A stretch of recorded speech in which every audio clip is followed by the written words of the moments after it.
It's important to understand what the 5G is doing and what they say it's doing. We're told on the IEEE beamforming document that this technology cooked your eyes like eggs in World War II.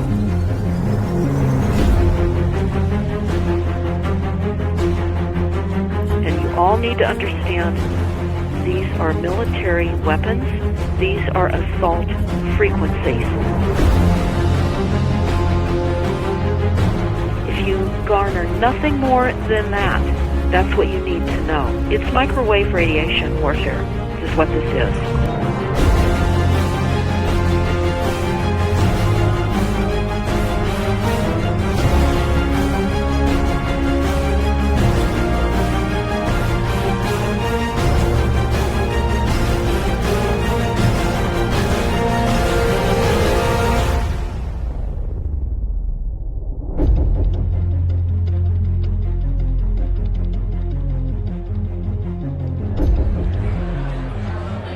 Ladies and gentlemen, please join me in welcoming to the National Press Club Federal Communications Commission Chairman Tom Wheeler. It's an honor to be here at the National Press Club. The first generation wireless, 1G, was voice. The second generation, 2G, allowed both talk and text. Third generation, 3G, the internet, in a limited way. And today's technology, 4G, completed that digital migration. But if anyone tells you that they know the details of what 5G is going to become, run the other way. This video is brought to you by the number 5 and the letter G. And pretty soon, everything else will be too. I have to tell people 5G is a killer. I'm Mark Steele. Anybody who hasn't heard me, I'm a weapons systems head-up display expert, one of the leading experts in the world. I've actually brought cover in relation to this, and the reason I became an expert was to invent them. What I'm going to say to you today, do not believe a single word I say. Not one. I want you to do your own research. You'll find it's absolutely terrifying. You got your body card? Aye. Oh, good lad. Right, because I can talk to that. This 5G roll-up is a weapon system. I've got a letter in with central government because I know about weapon systems more than anything other.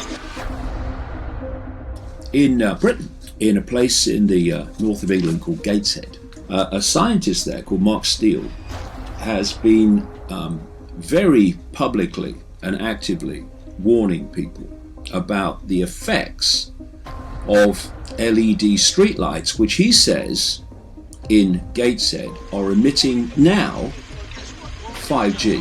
Right, what's the crack? Hey, lads. I'm just having a word with these Gateshead council workers about replacing these transmitters on these lights that are causing harm and assaulting the community. This is an existential threat to the economy, to the environment and humanity. If these transmitters are everywhere, then everyone's at risk, surely.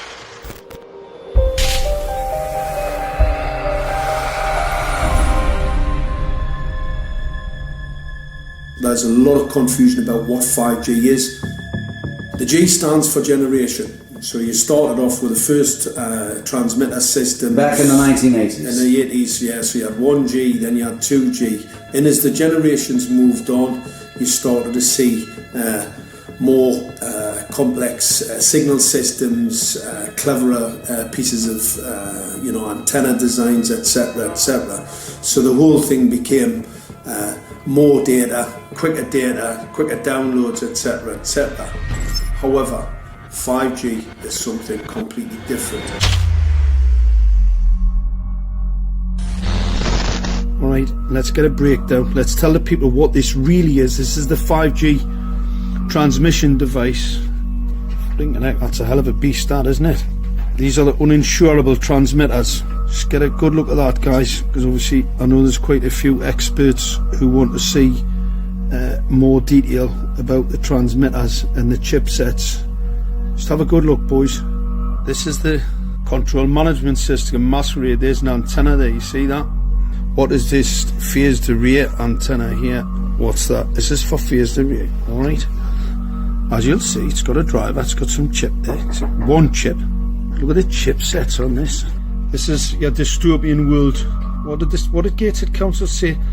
I'll tell you what, I think we better send some of these educated fools back to school, or just send them to prison, whichever's the easiest. I think prison's probably better. Alright, that's 5G, guys. That's 5G hardware.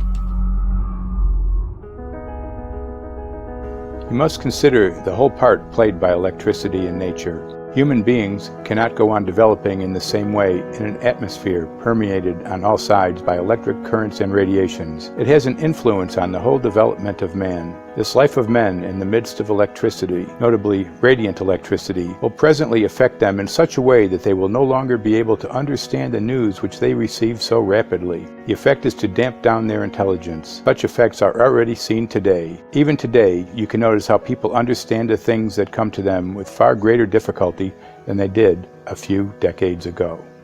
Rudolf Steiner, 1924. Rudolf Steiner noted that in 1924, since then our atmosphere has become far more permeated with electric waves of widely diverse types.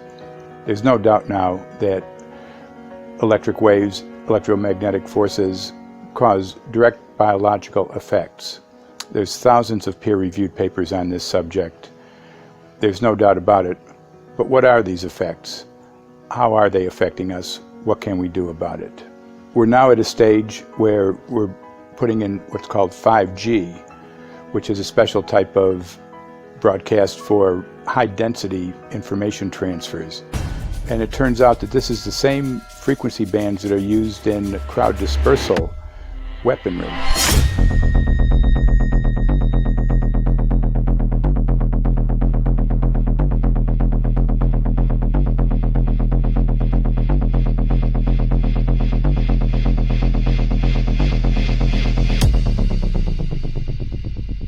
5G, first and foremost, is densification. So it's significantly more transmitters in close proximity to a human, and it is also a sophisticated, illegal, unlawful transmitter. What I mean by that is it is a high gain dielectric lens antenna, and what that allows 5G transmitters to do is to 3D map its environment in your home. The 868 megahertz frequency is specific for battlefield interrogation systems, so sub-gigahertz. It allows the signal to travel through concrete brickwork with ease, and it can actually data gather. It is a target acquiring system. Phased array is basically radar off the battlefield. It is extremely good at identifying targets and being able to lock onto targets. And not only that, it can specifically target you as an individual. So any judge sitting on an interesting case, let's say, any lawyer, any barrister, anybody doing any work that is potentially controversial, your life could be at threat. So the antenna design that you currently have on top of these LED streetlights, masquerading as a control management system, it basically battlefield interrogation equipment. The first phased array unit was actually called Mammoth, used by the Germans during the Second World War to identify Allied aircraft. Obviously things have moved on significantly since then.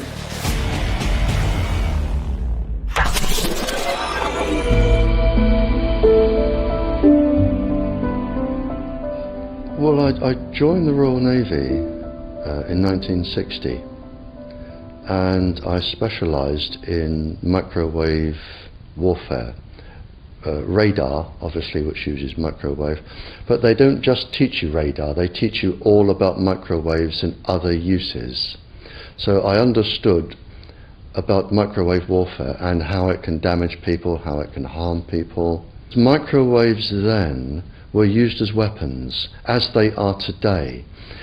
It is a perfect stealth weapon, and when governments don't like a group of people, For instance, the ladies who protest at Greenham Common in England about the American missile base they camped, they were microwaved. We microwaved Catholics in Northern Ireland to make them sick. It goes on all over the world. And it's a weapon that you don't know you're being targeted, because the dose is very, very low, which is actually more dangerous than a high dose. It's very, very low, and it may take a year or two, but you can cause neurological damage and cancers with low-level microwaves, and you can make all your opponents sick.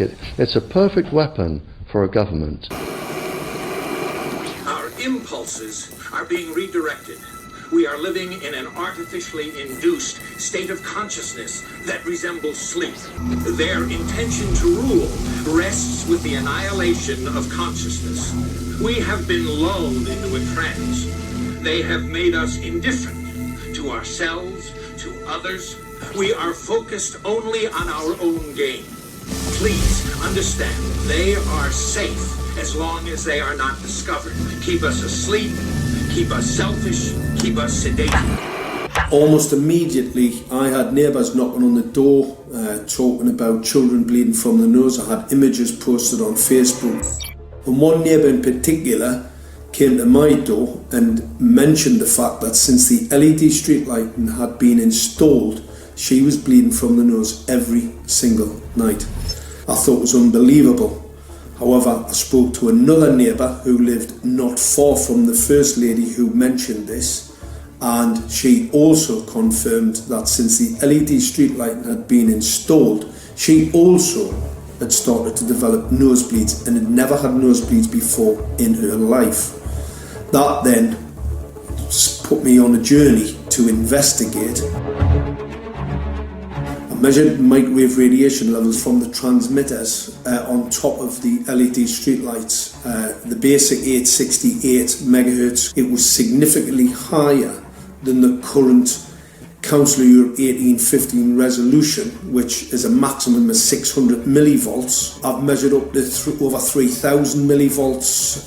5 to 6 times higher than the guidelines. Significantly higher than the current Council of Europe 1815 resolution, which states that 200 millivolts should be the maximum. The Bioinitiative report states that it should be significantly less than that. So we've got the Council of Europe, that's, the international criminal courts are stating that, the learned judges have said that 200 millivolts, and I'm measuring in bedrooms in Gateshead, minimum 600 and up to 4,000. Does this mean that in 2020, 2021, when 5G is destined to roll out globally, that you're going to get those kind of readings everywhere all the time? Everywhere all the time. Worse than that? Worse than that. Yes, 5G will connect the Internet of everything. If something can be connected, it will be connected in a 5G world. Hundreds of billions of microchips connected in products from pill bottles to plant waterers, requiring massive deployment of small cells. We won't wait for the standards. Now, to make this work, the 5G build-out is going to be very infrastructure intensive. We must reject the notion that the 5G future will be the sole provenance of urban areas. The 5G revolution will touch all corners, and that's damn important. The interconnected world of the future will be the result of decisions we must make today.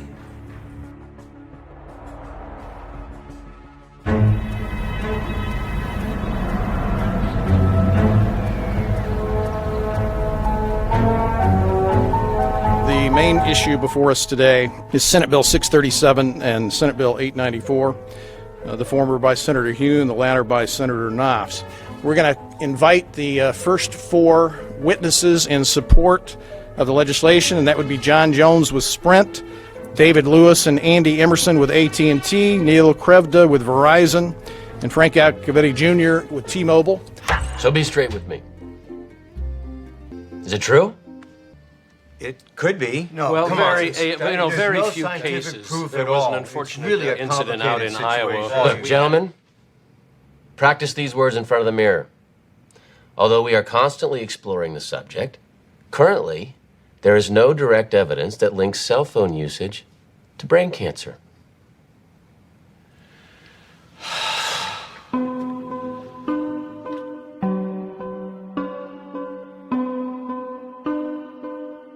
I'm Sharon Goldberg. I'm an internal medicine physician. I've practiced medicine for 21 years, and my background is mostly academic, internal medicine, hospital-based, clinical research, and medical education. I'm a certified Microsoft small business specialist. I worked on space station designing the cabling system for the airlock module, where I was responsible for EMI/EMC analysis, which is electromagnetic interference, electromagnetic compatibility. I am a professor in the Department of Epidemiology, Biostatistics, and Occupational Health, and I teach there both toxicology and health effects of electromagnetic radiation. My name is Daphne Tachover, and I'm the founder of an organization called We Are the Evidence. We are an organization that represents the many adults and unfortunately many children who have become very sick from wireless technology radiation.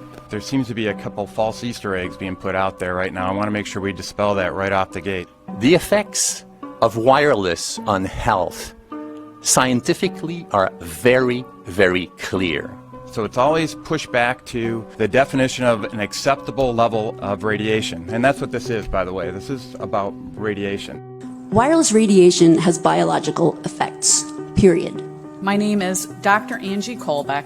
I've been reviewing the studies showing the impacts of wireless radiation on our health, and there are now thousands of studies showing the following adverse health impacts to wireless radiation: cancer, oxidative damage, DNA damage, DNA failure. Things like memory, dizziness, anxiety, brain fog. Headaches, nosebleeds, cognitive problem, exhaustion. We have evidence of DNA damage, cardiomyopathy, which is the precursor of congestive heart failure. Short and long-term memory loss, decreased attention spans, lower reaction times, even involuntary contractions of muscles causing misalignments of spines and jaws. Breast cancer. We suddenly have breast cancer in women who have no DNA predisposition. Disrupted immune function and change in stress proteins, reproductive and fertility effects. There are dozens and dozens of studies that show beyond any doubt what this radiation is doing to our sperm. Now, if you take the cell phone out of your pocket, the sperm will recuperate within 3 to 4 months. What would not recuperate would be the damage to the DNA of the sperm. That is irreparable. The wife of the ex-governor of Indiana was diagnosed with glioblastoma. Same brain tumor Ted Kennedy had and John McCain had. Did you look at John McCain's scar? This is a cell phone brain tumor. LeBron James, one of our sports people, had a salivary gland tumor. That is another cell phone tumor. You didn't hear about it because immediately after that was discovered, he was paid by Samsung to become their spokesperson. We are seeing increases in brain tumors. We're seeing increases in Alzheimer's. We're seeing increases in all of the neurotransmitter diseases, ALS, Lou Gehrig's disease, Parkinson's. These are all disease systems that are known to be associated with low-level energy exposures. We talk about 24/7, around-the-clock exposure, wherever you are and your whole body. You never get away from it. And it seems from our studies that maybe your immune system can cope with for a time, but it will deteriorate. Then the irradiation will definitely damage cells at a deeper level, and the question is what will then happen? These are out of peer-reviewed papers, so these are not just hypochondriacs thinking that they're doing it. We're having real problems with this. This is no longer a subject for debate when you look at PubMed and the peer-reviewed literature. These effects are seen in all life forms: plants, animals, insects, microbes. So 5G is not a conversation about whether or not these biological effects exist. They clearly do. There is scientifically evidence that is so strong that you can be certain that the standards used by the FCC to manage health effects are wrong. We need to start measuring how much radiation are people being exposed to. before we roll out 5G, there are 4 kinds of electromagnetic fields that we know are harmful to human health. So radio frequency radiation, magnetic fields, dirty electricity, and electric fields, okay? Our exposure, any given person, and all humans are affected by EMFs. What is our exposure in a day? It's not one cell phone. It's cell phones, it's multiple wireless networks, it's smart meters, it's cell towers. It's this sandwich, and it all adds up. The data we're going to look at are all published science, testing results, or public standards. At the bottom end of the radiation scale of what's called power density, or signal strength, is the minimum level at which cell phones will work, which was found to be 0.2 billionths of a microwatt per centimeter squared. Pine needles were found to age prematurely at 0.000027. At short-term exposures of 0.05, children aged 8 to 17 experienced headache, irritation, concentration difficulties, and behavioral problems. 0.1 is the biobiology or building biology guideline for extreme concern. 1.0 produced sperm DNA fragmentation and a decrease in sperm viability in vitro. Also at 1.0, the science shows the following bodily effects can occur: headaches, dizziness, fatigue, insomnia, chest pain, difficulty breathing, and indigestion. 2.5 saw altered calcium metabolism in heart muscle cells. 4.0, changes in the hippocampus affecting brain memory and learning. And at 6.0, DNA damage in cells. So, where are smart meters on this list? Electrical Power Institute in December 2010 measured a single Itron smart meter with pulses up to 7.93 microwatts per centimeter squared. Our own testing indicated approximately 8.0 with 1 meter.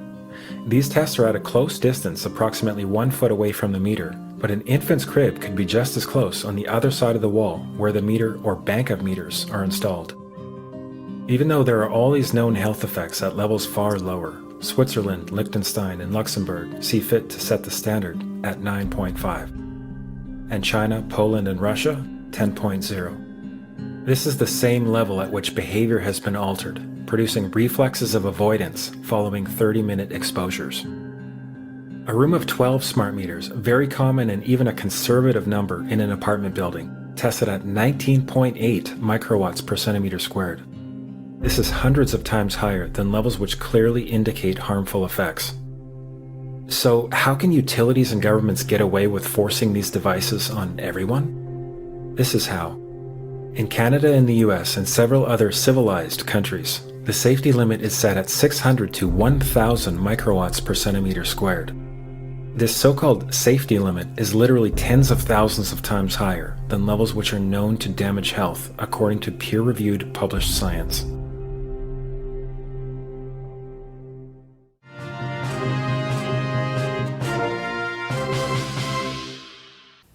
Faster, better, more reliable internet. That's the promise of 5G technology, but there is also the peril. Health hazards associated with radio frequency that is higher also and requires more transmitters and antennas. And the stark, simple fact is the health hazards are unknown and unstudied. And that is a sign of neglect and disregard on the part of the Federal Communications Commission that seems unacceptable. There have been no answers so far. The FCC basically has said everything's fine, but in order to reach a conclusion about the health and safety of this new technology, we need facts. Mr. Chairman, thank you for having this hearing. 5G, as you well know, also uses higher frequency waves that don't travel as far and will rely on a network of hundreds of thousands, potentially millions of small cell sites. And the question then is, are there any health implications, any public safety implications to those additional sites that are likely to be located close to homes, schools, workplaces, and closer to the ground, correct? Correct, Senator. Yes.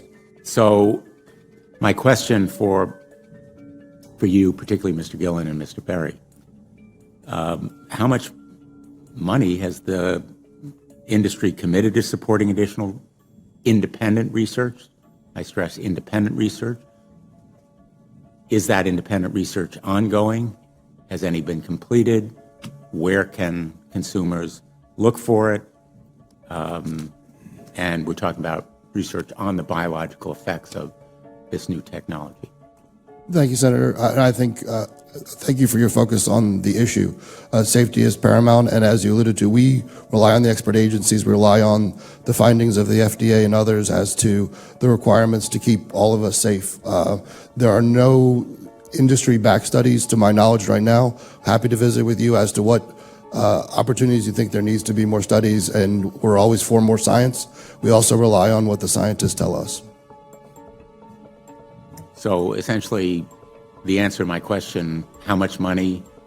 Zero. I can certainly follow up with you, Senator. To my knowledge, there's no active studies being backed by industry today. Anybody else know of industry commitments to back research, fund it, support it, to ascertain scientifically the health effect? No, I'm not aware of any. So there really is no research ongoing. We're kind of flying blind here, so far as health and safety is concerned. Thank you, Mr. Chairman.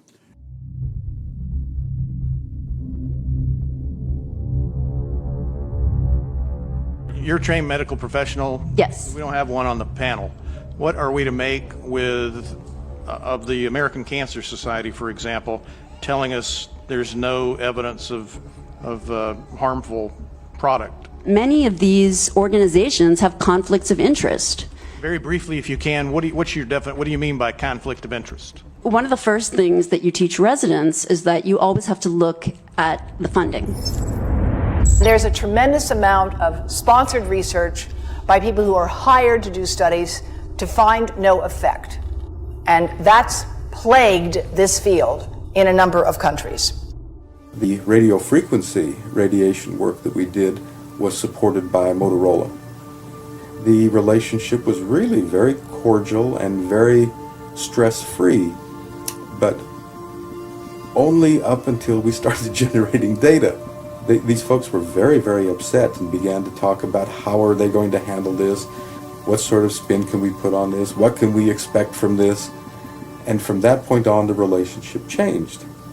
What we saw was that Motorola began to exert more and more control over the work, telling us what to do, telling us how to write abstracts, what to say in the abstracts, what to say in the papers, how to do the work.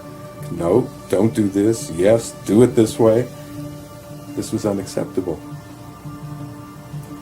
I had completed our study of DNA damage, and I submitted the final report to Motorola. They simply weren't willing to accept my interpretation of my study, my evaluation of my study, my knowledge of science at that point, and tried to urge me not to publish the study. Did you hear about people coming to you as far as having complaints about illness? We were made aware of health complaints following installation of smart meters, and we wanted to verify this using our field work. So I measured the field of about 30 different people while they stood 1 foot in front of the smart meter, and in every single case, the human energy field was obliterated as they stood in front of the smart meter. So in our first slides, what we see is normal cells, and the structure of the cells is intact and sound. This is what we would expect from a normal sample. So after 2 minutes of exposure in front of the smart meter at about 1 foot away, we see a totally different story. Sample 1, you can see a lot of degradation in the cells. The cell walls have been broken, and you see changes in the cells which are called mycoplasma. It shows a mutation to the cell. In the second sample, we see a different type of degradation to the cell membranes. You can see a corrugation here. This is called bottle cap formation, and it's known that this occurs due to oxidation or exposure to free radicals. So this third subject, when we did her sample, she had to be pulled away from the meter after 45 seconds because she complained about an increasingly severe headache.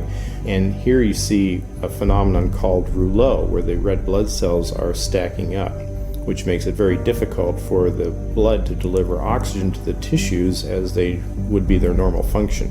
Every single one of these is a degradation. Every single one of these shows a trauma to the blood cells, and that came from something, and the only variable was the smart meter.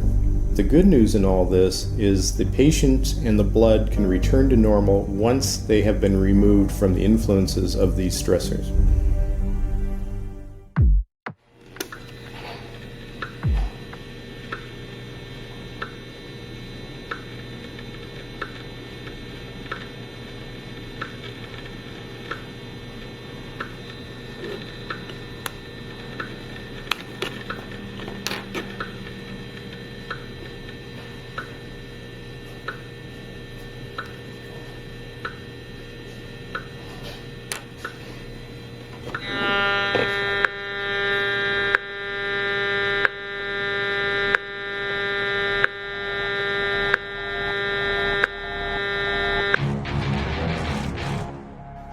Some of the effects that we can look at, well, one thing is just our regular Wi-Fi, 2.4 gigahertz.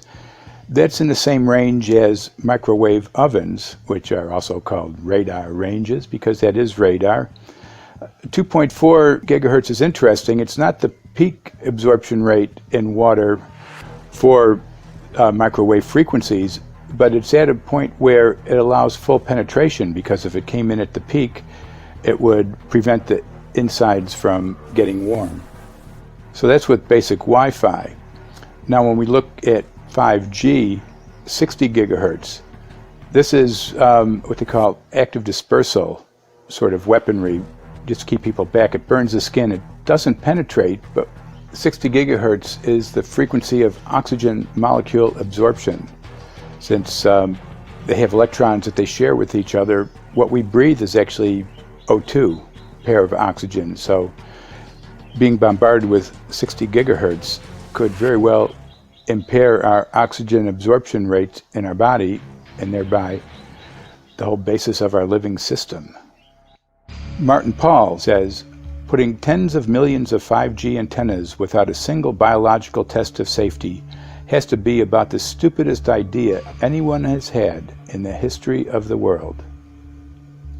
So assessing all this, we have experts in various fields: military EMF weaponry, biological effects on humans, firefighters that are getting cognitive impairment by being there in them, countries that are banning these sort of technologies around schools because of the impairment to cognitive. Let's weigh that up in light of what Rudolf Steiner said in 1924 about just mere radio causing the impairment of cognitive functions on people, that they can receive news from around the world, but they can't understand it as well because of the effect of the electricity. We have to say, something smells sinister here. With the fifth generation, it's actually a whole new ballgame. It's not using the same technology. They're switching to military-grade millimeter wave technology.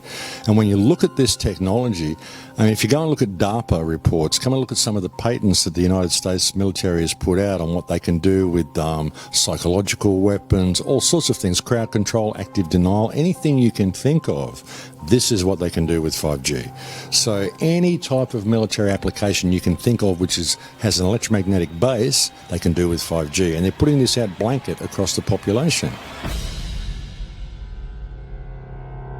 Ladies and gentlemen, the President of the United States. Good evening, my fellow Americans. In the councils of government, we must guard against the acquisition of unwarranted influence, whether sought or unsought, by the military-industrial complex. The potential for the disastrous rise of misplaced power exists and will persist. We must never let the weight of this combination endanger our liberties or democratic processes.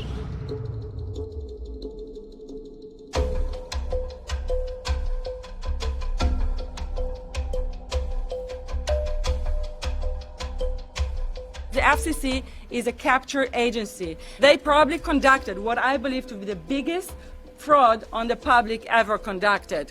The FCC has been described by Harvard University's Center for Ethics writer Norman Alster as the most captured agency in D.C., acting more as an industry cheerleader than a regulator. This is especially true today with 5G, where there are serious safety concerns and potentially misleading information coming from the FCC. For example, the previous chairman of the FCC is Tom Wheeler. He was the head of the Wireless Lobby Association for 14 years. Now remember, Obama told us there would be no lobbyists in his administration, so he took the biggest lobby and put him as a head of the FCC. And that's damn important.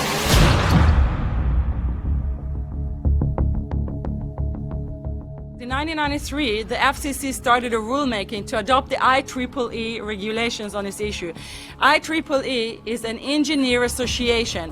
Why is it that we adopt regulation of engineers who maybe know how to measure this radiation when it's passing a wall, but not when it's passing a body?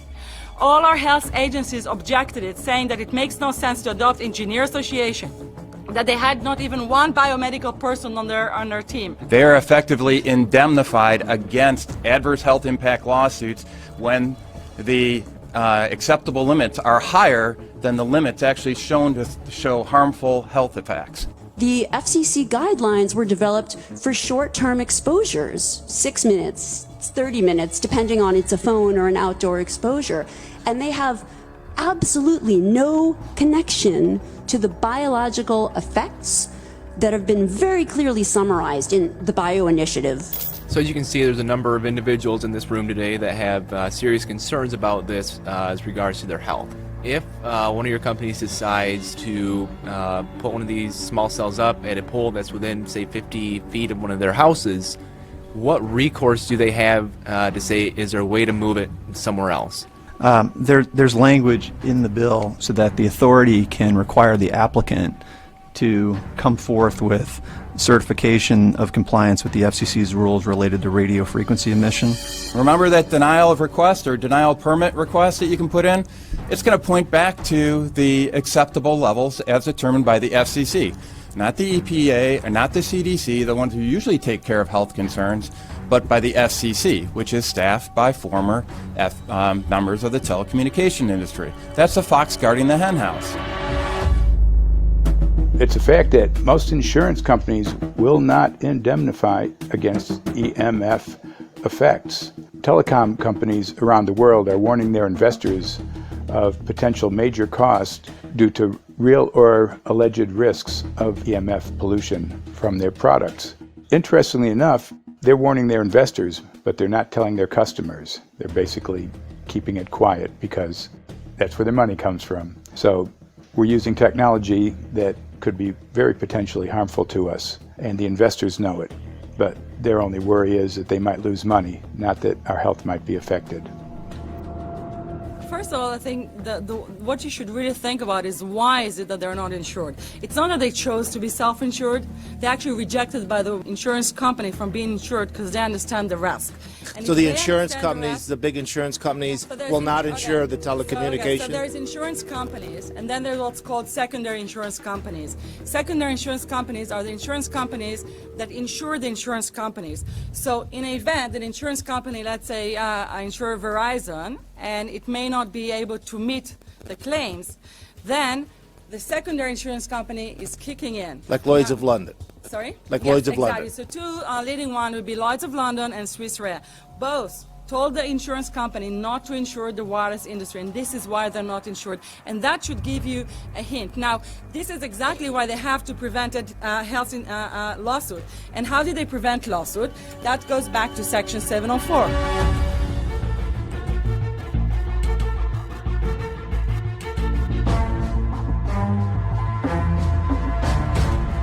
Section 704 was passed in 1996. This is how our rights in regards to health were taken away by the wireless industry. What this legislation did, it gave the power to regulate the health effects of wireless technology to the FCC. FCC is a spectrum auctioning agency. It's not a health agency. They don't even have one biomedical person on their team. And then the other thing that Section 704 did, It actually took the power from the states to regulate location of cell towers based on health. And what does it mean? It means that if they want to put a cell tower in front of your home, you cannot go to your city council and say, hey, stop, I don't want it. I just heard in a lecture that there are 10,000 studies proving that it's harmful. I don't want it. My child is sick. They will tell you, stop. You're not allowed to mention this in the city council because Section 704 says that if you will, and if the application will be rejected, the city will be sued, can be sued by the wireless industry.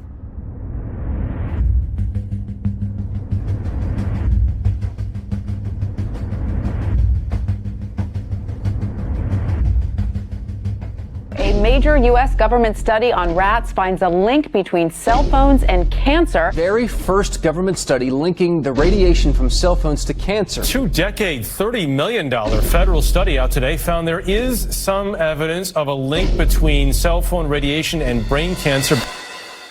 Professor, what is the NDP? I've heard that study several times. NDP is what? So it's a $25 million study on the rats and mice that was supposed to demonstrate that there were no effects of radiation below thermal.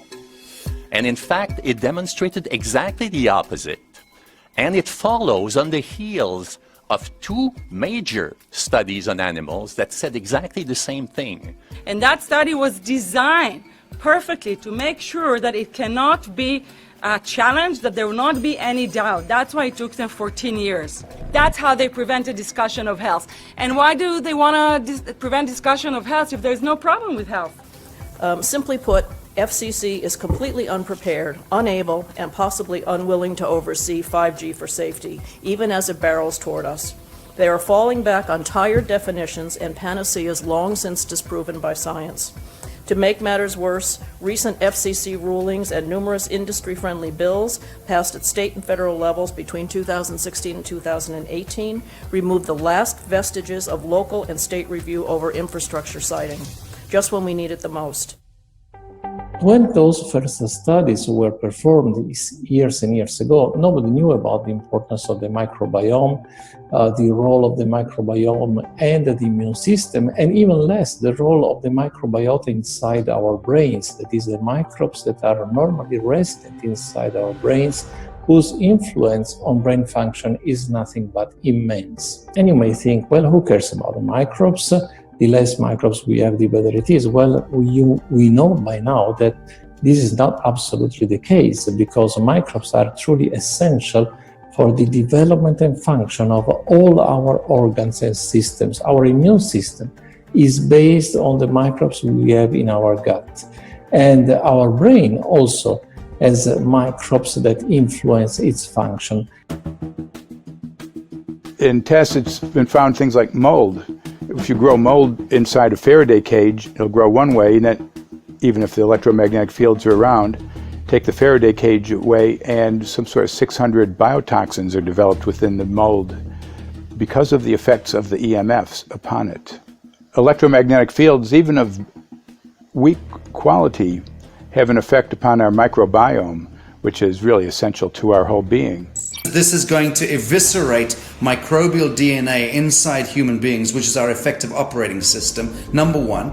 So it may not impact human DNA in laboratory experiments right now, and they're saying it doesn't impact human DNA. But given that human DNA is less than 1% of the cellular DNA in the human body, the rest of the cellular DNA is microbial, and we know that this will eviscerate microbial DNA. So we're talking about a takedown of the operating system of human beings. Exactly. I couldn't have put it better myself.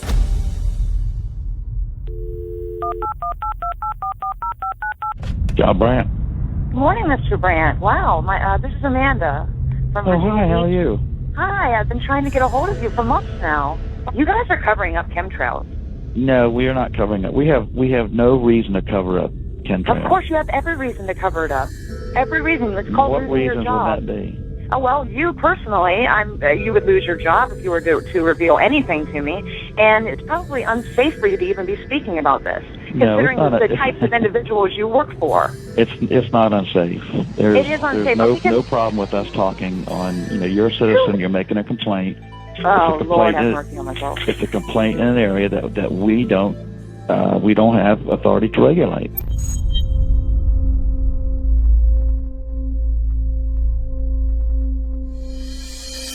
So the connection between chemtrails and 5G. It's all interconnected. The metallized particulates that would allow the 5G phased array, so basically the radar that would allow it to be able to identify you, so it can watch you, it can identify you in your own home 24 hours a day, 7 days a week. For the last X amount of years, we've been through chemtrailing, and that is now the cat is out of the box. We've had these nanoparticulates raining down on humanity for years now, impregnating our bodies, by best accounts staying inside our bodies. Those nanoparticulates, what you're saying, are building up a kind of a phosphorescence glow capability so that we can be flagged up in our homes, behind concrete and steel, inside bunkers, in the basement, doesn't matter where you are. The 5G will be able to now triangulate, map and read you, because you as a living being are impregnated with these nanoparticulates, which are acting as a kind of transmission and reception technology. It's exactly, absolutely exactly. You have to consider that DNA also works as a fractal antenna, which is able to send and receive and also to process signals under the form of radio frequencies. Well, then there is no doubt that artificial radio frequencies, such as those of cell towers, and in particular these new types of towers that have a much higher density of signals, they may somehow interfere with the ability of DNA to retain and transmit biological signals. So this is one level of danger that very few biologists are aware of. How much effort was put forward to address this, what most of these people are, or many of these people are here for, which are the health concerns? Was there any dialogue back and forth? Was there any working, was there many studies evaluated to look at regarding this area? Maybe not every person that has concerns on the legislation was brought to the table. Okay, so from your perspective, you feel that there was a legitimate amount of time to evaluate the data that the opposition would have on this? Absolutely, and I wouldn't put forth something that I didn't believe in. And I'll tell you, as I mentioned earlier, and it's been commented several times amongst the panel here, this is truly an economic development issue. Our 3-year-old, again at home, is outraged when we pull out the driveway and he's not able to access Wi-Fi.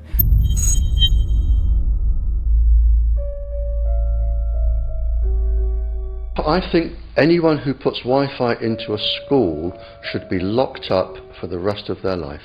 I really do. I think they're not fit to walk on the surface of this planet because they haven't looked at the research, and whatever incentive they have, it is not worth the genetic problems that parents are going to face with their children when they're born. France has banned Wi-Fi in nursery schools and put warnings out for regular schools because they're finding there's impaired learning capacity in children when they're around Wi-Fi. And they have to put up warning signs where they put Wi-Fi transmitters.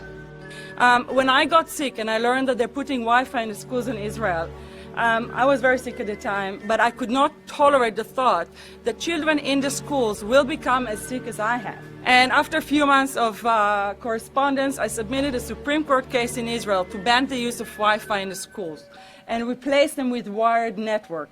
The 4 top diseases that kill our children, our young adults right now, are brain tumors, thyroid cancer, testis cancer, rectal cancer, everywhere we put our cell phones. And a lot of our children are sick and they're being misdiagnosed and mistreated because the wireless industry has put billions and billions of dollars in the past 30 years to mislead the public as to the health effects and keep the public uninformed. We are performing an experiment on children. We are exposing children to microwave radiation for 6 hours during every school day. We have had absolutely no studies looking at the long-term effects of this radiation on young people or even on adults. A considerable amount of research shows that developing brains and bodies of children are much more affected than adults. And there are clear indications of a link between increased electromagnetic fields and autism spectrum disorders. We took 10 autistic children and went back to the sleeping location where the mother was when she was pregnant with that child and compared it with the sleeping location of a mother that gave birth to healthy children. We had 10 mothers in that group, 10 mothers in this group, and in the group of the autistic children, we found that the measurements that we got for the microwave exposure was elevated compared to the group of children that were normal. The fetus is affected. The exposure to man-made electromagnetic fields has become the first factor that could be isolated ever in autism that could predict autism.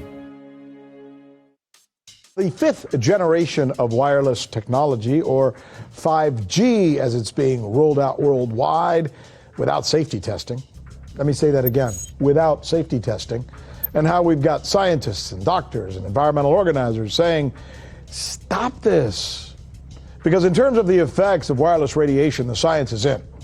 Wireless radiation can lead to cancerous heart tumors, brain tumors, DNA damage. Wireless radiation is linked to infertility, to autism, Alzheimer's, and more. And guess what? All the effects that I just listed, those are some of the effects that are known according to the technology that's being seen today. First of all, you have to know that we know that the other EMFs that we're exposed to are already known to be health risks.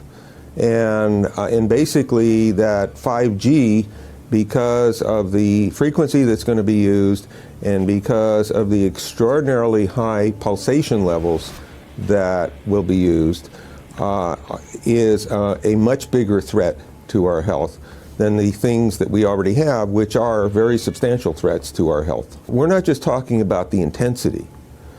We're talking about the frequency and the very high level of pulsations. There's a huge literature which shows that pulsed EMFs, EMFs that pulse up and down very rapidly, are in most cases much more biologically active than our non-pulsed EMFs. Every single wireless communication device communicates via pulsations, but the industry completely ignores this issue.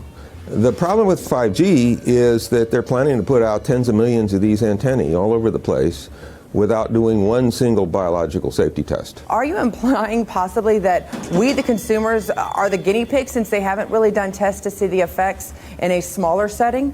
I mean, that's not an implication, it's a statement. We are, yes. Cancer is not the main concern that I have. I'm really concerned about sperm count and about effects on pregnancy. How many of you know that 1 in 6 American couples is unable to have a child when they want to? How many of you know that last year the birth rate in this country dropped, the most that it ever has in recent history, 3% in a single year?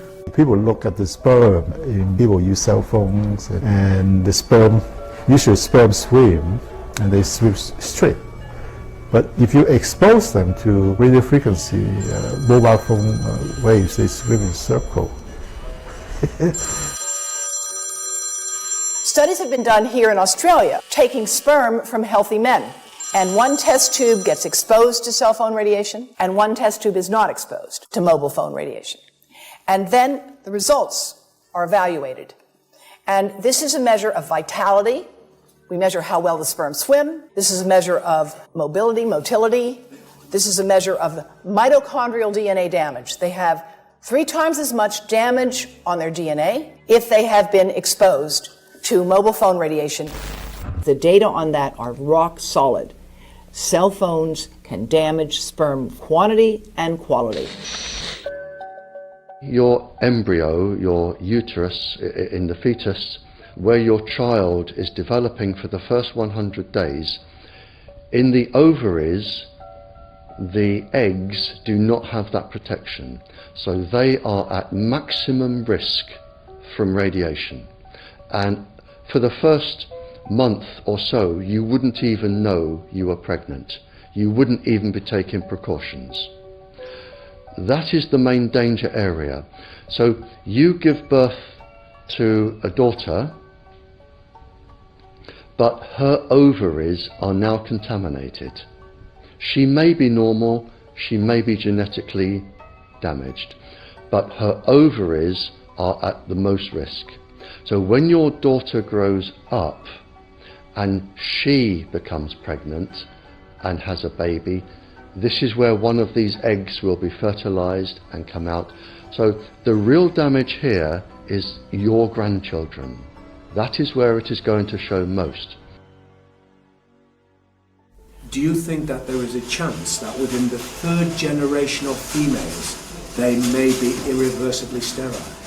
Not in the third generation, but in the fifth generation, and that would for humans be something in the order of 150 years ahead of us. And of course, then it's too late to say that you are sorry, and it's very too late to say stop.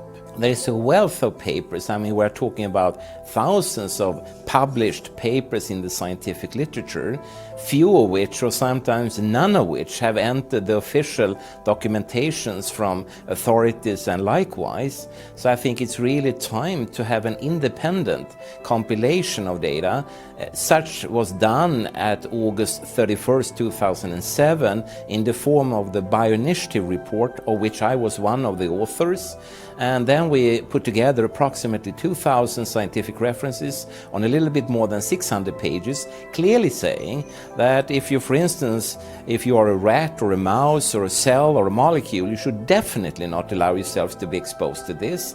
And in the meantime, we have this full-scale experiment using our own kids. One interesting case, John Patterson. He was a telecommunications engineer in Sydney, Australia. Very brilliant man. For 20 years, John tested Telstra digital systems. Over the time, he realised the dangers of electromagnetic radiation. It disrupts the bioelectric system of your body, which is really your brain, your nervous system, how your muscles talk.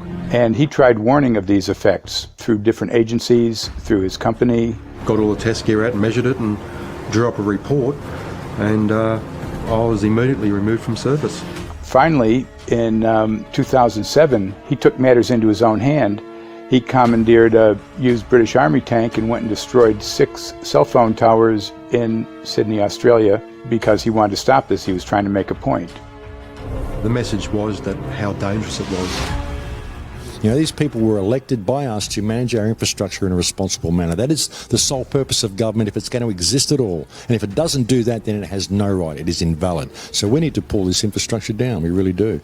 But in order to do that, I mean, we can't just be some violent domestic terrorist. You've got to bring this awareness to the people that these towers are doing them damage. You don't need bandwidth that fast. And they're not doing it so you can download movies quickly. They're doing it so they can track every single thing you do and bring in this social crediting system to control even everything you think.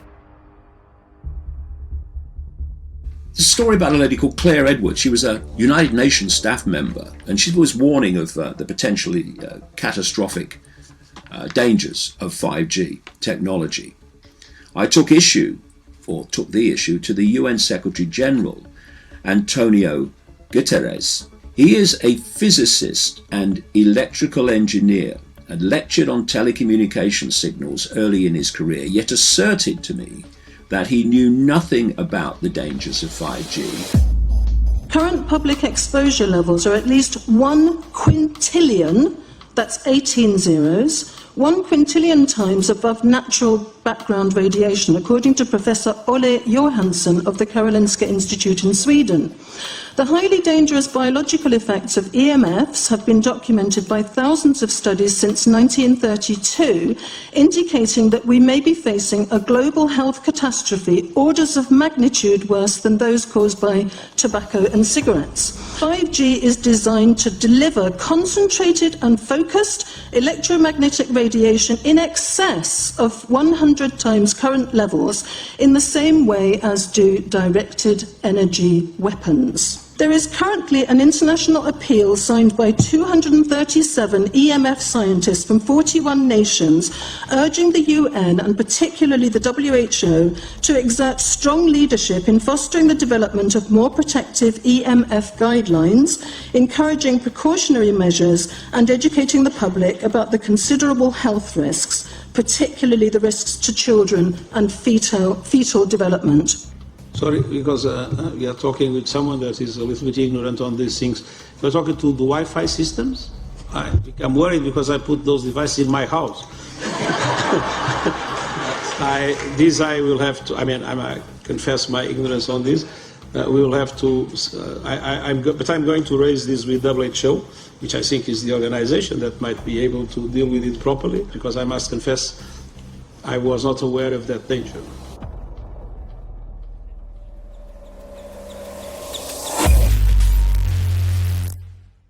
In 1996, when the Telecommunications Act was passed, in it was a provision essentially that kept local officials from addressing health issue concerns when approving or not approving a cell tower. So that's correct.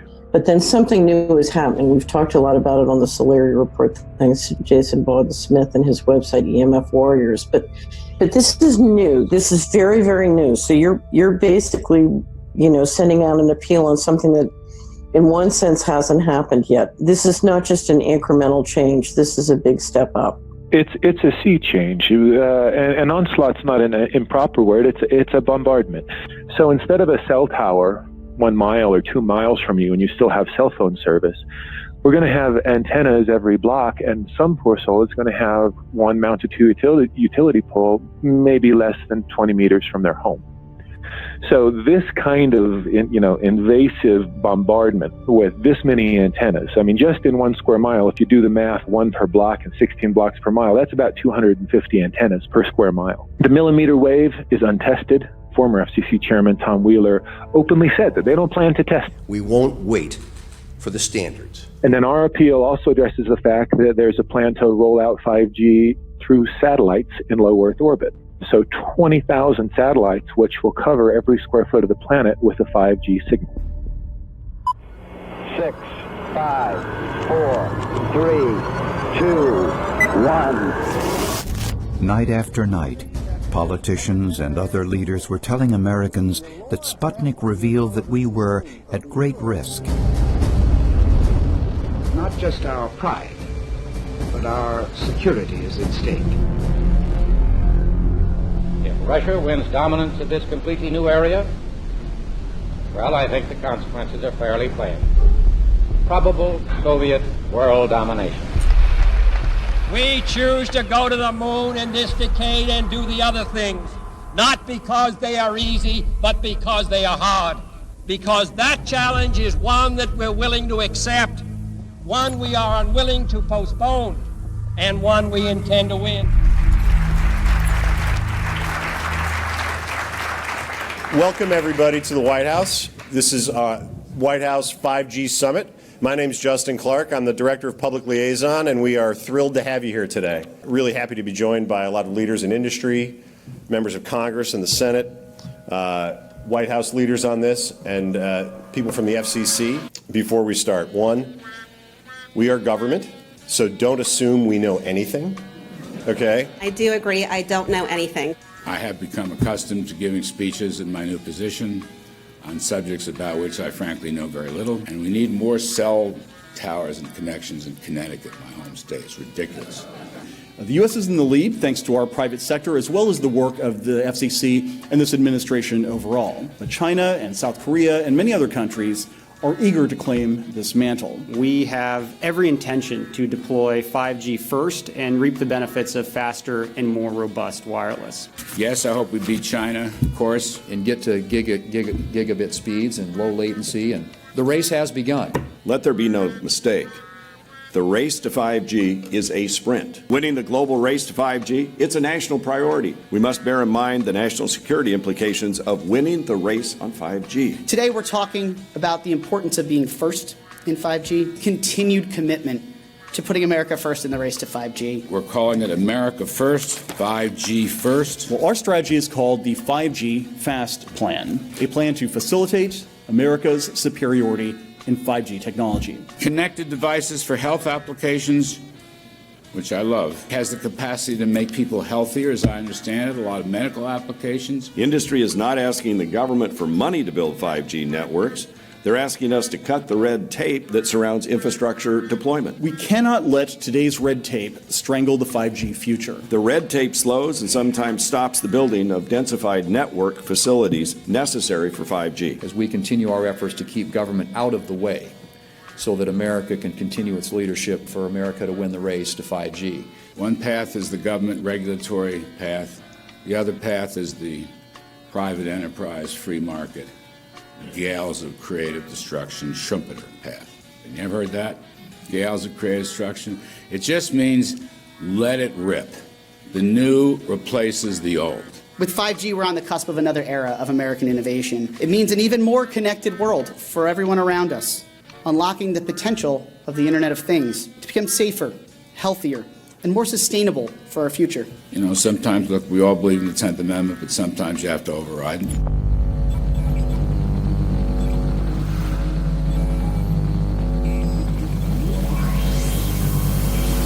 By the way, the 1996 bill permits that kind of override. We're not here to be completely heavy-handed, but sometimes you got to do what you got to do. And some of these states or cities that don't want to cooperate want to shake us down. We can't allow obstacles and barriers to stop this movement. That's all.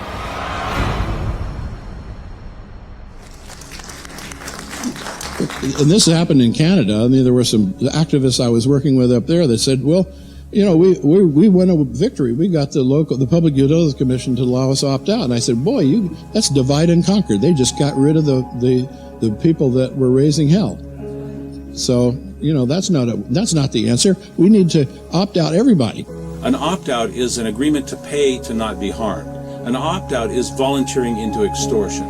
An opt-out says that if I don't pay you, you have the right to harm me. So that doesn't work. This is a mandate. This is being pushed down your throat by a company that is not responsive, by a government that is not responsible, and it's being done in a collusion that's designed to undermine the individual rights of individual people in communities across the country and around the world. The Minister for the Environment has a duty. His duty is primarily to ensure that there is cleaner, better, healthier environment for people in this country. It's a simple duty. He also has a responsibility in regard to science and innovation to make sure that that happens. What seems to be happening here, in fact one could say undoubtedly happening here, is he's using science and innovation to ensure that our right to life is threatened. There have been no public debates. There is no public discourse. There are no public disclosures as to why, when, how, what is going on in regard to 5G. That by itself is a breach of ministerial responsibility, and one which we really should look at in terms of a private prosecution against the ministers who have failed to protect our right to life. Okay, smart technology, smart meters, smart cars, not that smart, huh? What does smart mean? Anything that has smart attached to it, secret militarized armaments in residential technology. That's where smart came from. And smart, every bit of technology that you see today has all been developed for either some type of battlefield, some type of intelligence gathering system, and obviously these developments have to be commercialised, and people have actually took them into their homes. The definition of a smart grid is a wireless system that will fundamentally turn every single appliance in your home into the equivalent of a transmitting cell phone. That's every computer, every television, every furnace, every air conditioner, every coffee machine, every printer, every single appliance that you have in your house will eventually, in a smart grid, have an antenna that's embedded into it that will transmit your usage data to a smart meter on the outside of your home that will then transmit your usage data to another tower receiving that usage signal that will then go to the utility company for supposedly billing purposes. Not all signals will just be about your individual use. There will be aggregate meters that will bounce signal from house to house to house within a neighborhood that will then accumulate all of the usage data that will transmit that to the utility company. Now, what that will do is that the end metering system that is transmitting all of that data will be firing an RF signal at many, many times a second, which will increase the average homeowner's radio frequency radiation exposure exponentially. This picture shows some aphids on the leaf of an orange tree shortly after radar equipment was installed at a nearby airport a number of years ago. I noticed that every few seconds all the aphids would tense up in unison and do sort of a little dance, as you see in the picture. Upon further investigation, I found that the interval of time between the activity of each dance coincided exactly with the rotation of the radar rotor device at the airport, which was a distance of approximately 14 miles. The antenna arrays create this steerable beam, which helps concentrate the energy. The beams get pointed at the user. What's a MIMO tank? Massive in, massive out. British government have got a plan to roll 400,000 out. This is so that you've got 5G in every nook and cranny, every part of the countryside, so that you can have autonomous tractors, believe it or not. However, those transmitters, these are radar. It is phased array radar. Though that radar signal sweeping the countryside will kill every pollinator, every biological structure, it will sterilise livestock, it will kill the ground, so consequently land won't have a value, obviously farmers will die, the community will be under attack. The community will be under attack. If we can't produce food, if we kill all the pollinators, we're in serious trouble. The takeaway is that 5G, the $1 trillion rollout of 5G by our friendly local government, is definitely a weapon system masquerading as a modern efficiency technology. It most certainly is. And what I put it down to, it's economic terrorism. There is no value, nil, in killing off your population, in destroying your ability to grow food, to kill all your pollinators. They may have a nice financial number on a piece of paper, but in reality, dementia, diabetes, all the things that are currently crippling the NHS, a burden on the country, illness, mental health issues, the focus of that cause can be identified and has been identified in the science. The science is proven. The epidemiological data that we're seeing on the street is now substantiating that science.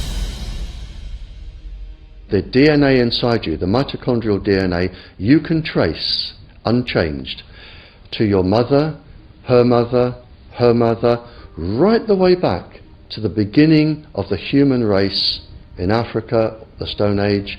It is unchanged, the mitochondria, and that is being unchanged in your children, which means if you damage it, your child could be genetically damaged, then her child, and her child, and her child, forever. You are condemning the future generations of every single child. There is, however, a light at the end of the tunnel, or there is some ray of hope. Thanks to the principles of biological quantum entanglement that we have learned how to exploit in the field of biology and medicine, now we can transfer the information from the microbial DNA to the human DNA. And in so doing, we can train, so to speak, the microbes to withstand whatever extreme condition they are exposed to, including this new technology. And then we can train them to transfer this resilience of theirs to our DNA. So let's say that there are good reasons to be worried about the introduction of these new technologies, but fortunately, since the knowledge in the field of quantum biology, in the field of microbiome medicine is advancing as fast as potentially harmful technology, then we can exploit this knowledge to protect ourselves from any real potential or perceived danger from these new technologies. I've met with molecular and cellular biologists, with blood microscopists, with weapons development experts, frontline activists and researchers, and all the stories I'm hearing from these experts and pundits leads to the same thing.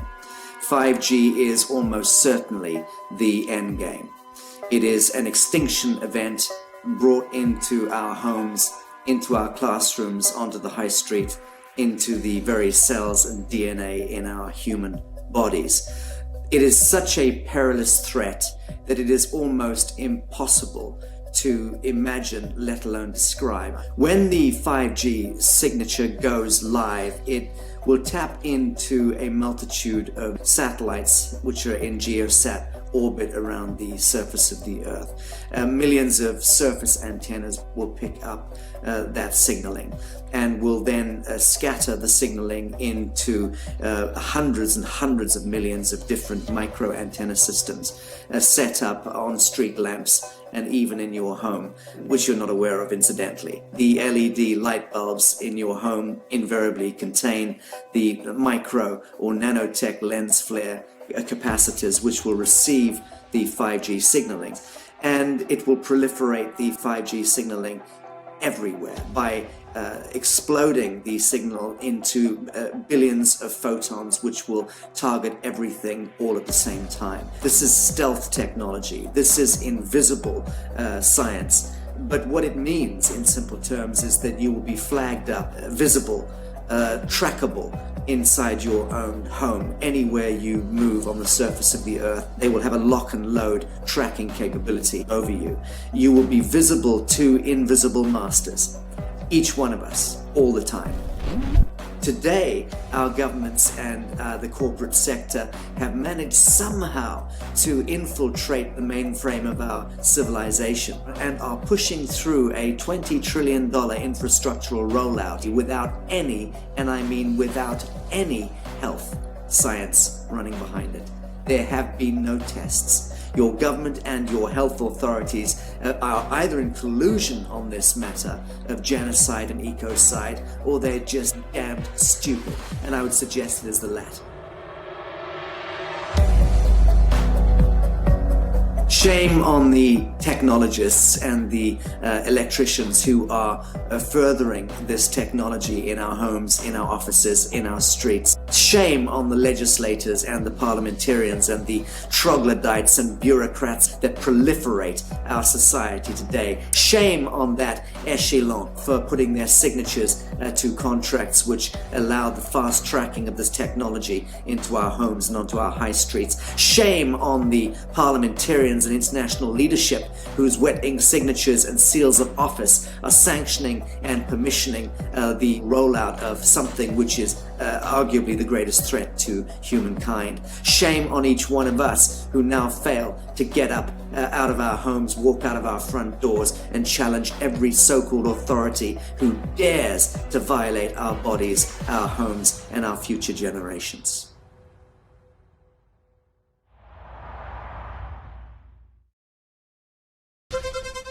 Because of the way the government auctions off our wireless spectrum, U.S. consumers pay a lot more for wireless data than anybody else in the world, and the president wants to change that. He also wants to use these changes in parceling out spectrum in a way that's going to help us lead the way in 5G technology. The president tweeted out earlier today, "I want 5G and even 6G technology in the U.S. as soon as possible. It is far more powerful, faster, and smarter than the current standard." Luke Ventures managing partner Gene Munster joins us now. So, Gene, as simply as possible, because this isn't very easy, but make it simple. Can the president combine lower internet costs while putting us in the lead for 5G? Unlikely to provide lower internet costs is likely to help accelerate the rollout of 5G. And David, if I can quickly talk about that, is that there's this auction process that you talked about. It's complicated today. The government runs that auction process. What that means is this is the tower companies and the carriers getting spectrum to provide this service. So there's a way that the government can make that easier, which will help get these licenses, which help kind of roll out. There's also a hardware piece to this, which the government maybe can help facilitate and fast track, maybe even give some financial incentives to the tower companies to build 5G.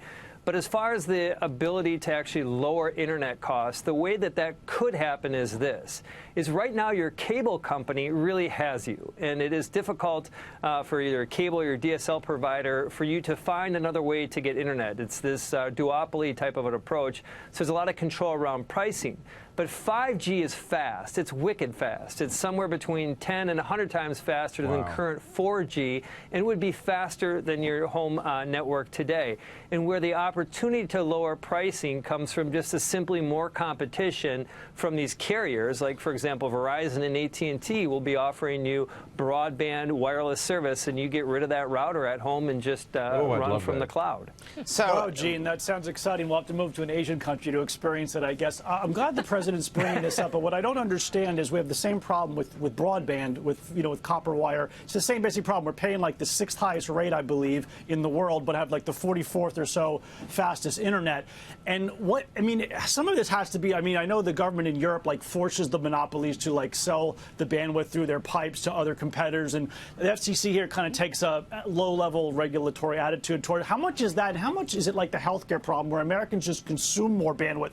Like, do we like sit there falling asleep with their hand in the Doritos, binge watching 4K shows on repeat? They don't do that in Europe, and it has to cost more here and be slower. Or why is France beating us in something we invented with Al Gore?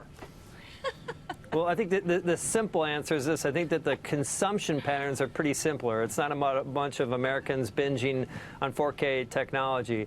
I think that just the pricing structure that's been set up has been a little bit more egregious here in the U.S.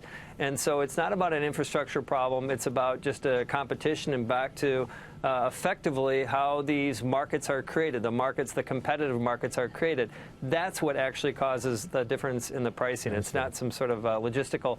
And another important part regarding the pricing and what we pay for internet is back to this idea about using 5G for your home, is that just takes out all that old infrastructure. All that goes away and everything goes to the tower. And so that is a step function difference. So any legacy costs that are associated with that, those go away, and you have an opportunity to have a lower cost solution here with 5G. Well, this morning, Maria Bartiromo spoke with AT&T CEO Randall Stephenson about this topic. Let's hear what he had to say on the future of 5G.